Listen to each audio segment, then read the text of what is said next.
que le chapitre de One Piece est sorti le 1121, si je me trompe pas, je pense que c'est ça. Et ça commence direct, hein, c'est Saturne qui attaque les géants, mais Luffy et Bonnet s'interposent. Alors on a un Bonnet qui se remet en mode Nika, Luffy lui il a toujours pas lâché, donc j'ai l'impression que ça dure de plus en plus longtemps. Et du coup ils se battent contre le Saturne. Et enfin on a Vegapunk qui parle du fait que les armes qui avaient fait couler les continents à l'époque sont encore utilisées par certains.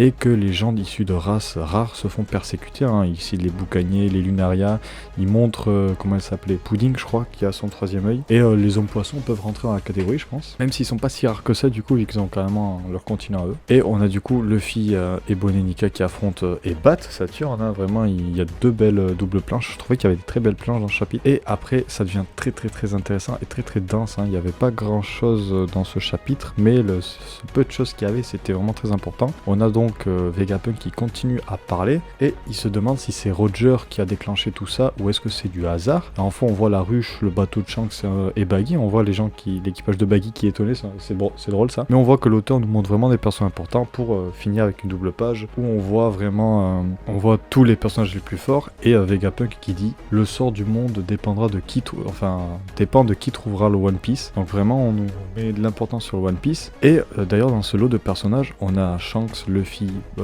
Barbe Noire, Baggy, Fingerland, je sais pas comment on dit, Akainu, il me semble qu'on a, Dragon on a aussi, et on a une silhouette, on ne sait pas à qui elle appartient, mais il reste une dernière silhouette noire, et donc qui tient une lame qui ressemble à celle de Shanks et tout, donc on ne sait pas qui c'est, peut-être l'un des cavaliers divins, ou au contraire le capitaine ou autre du bateau qui fait des tourbillons noirs, ou je ne sais quoi, peut-être ça. Et oui, on approche de plus en plus de la théorie qui dit que le One Piece en fait c'est une arme qui permet à son détenteur de devenir littéralement le roi des pirates, du coup en décidant de ce qui se passe en mer, hein.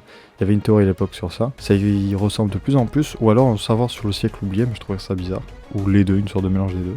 Maintenant à voir, parce qu'on n'oublie pas que Roger s'est tapé une barre. Très curieux de voir ce qui va suivre, donc vraiment ce chapitre il y avait que la défaite de Saturne et la remise en place des échelles de puissance et aussi de la quête finale, hein, le One Piece. Mais on approche de la fin de Egghead et très hâte de voir le prochain arc. Sur ce, moi je vous dis à la semaine prochaine, bye bye.